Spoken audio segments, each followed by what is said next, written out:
shot in the back by Buford Tannen over a matter of $80. What kind of a future do you call that? How's it going, everyone, and welcome to episode 30 of Tracking Down the Tapes. Today I'm looking at two recordings that are completely lost. I don't have them anymore. Well, I have one still, technically, but it wasn't my recording. It was one that was found years later by my good mate Gency, who has an extensive collection of TV recordings from the last 40 years. And this was one of those recordings that he jotted down as a recording that I had requested him to send to me if he ever found it. And lo and behold, he found the exact recording that I was missing, which is really, really cool because this is one of the only recordings that I remember as a kid very, very fondly that I had lost. And so for him to find this again and send it through is awesome. The only catch-22 is that the commercials had been cut out.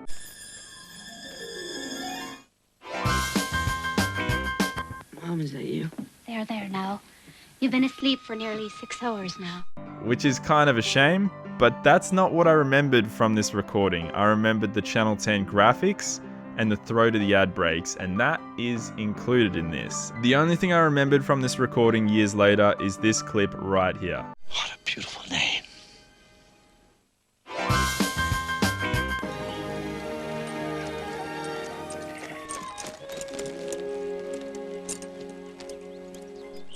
For some reason, I remembered that Channel 10 graphic with the title text of the show coming back and the barn. That's all I could remember, and so to see this years later was just, whoa. I mean, obviously I've seen Back to the Future 3 heaps of times, but there is a story that relates to this. At the end of like grade 2, we had to all bring in a movie and everyone voted for which movie they wanted to watch, and everyone brought in their movies on DVD, and I had a VHS tape which had Back to the Fucker written on it. I didn't know how to spell future, and for some reason I accidentally spelt fucker. And a kid on the morning of the movie day pulled me up and said, you might want to fix this, it says fucker. And he got a pen and scribbled it out and wrote Back to the Future for me. Good kid, because he could have just seen that and gone, have fun, which is something I probably would have done because I was a terrible kid. So everyone had their DVDs and they brought it in, and I had my shitty VHS tape, and all the kids voted for my one. And I was like, oh shit.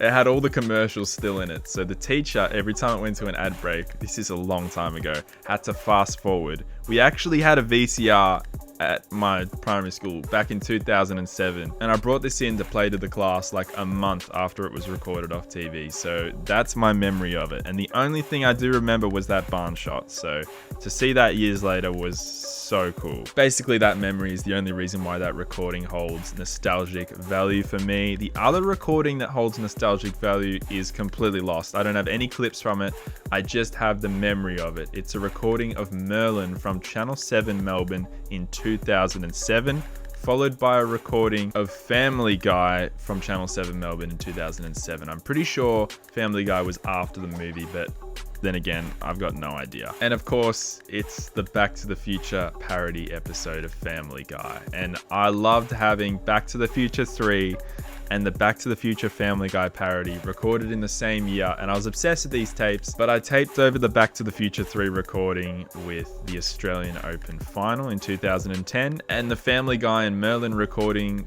just got lost. I was never ever able to find it. I remember actually, this is so bizarre, I remember finding it in a box of videotapes like 2 years after it was put in storage in the closet. I found a box of tapes and that was in there, and I watched it back 2 years later, and then I lost it again, and since 2009 I was never able to find it again. So I don't know if I want to see this again. I just find it really interesting because this was a recording I was obsessed with as a kid.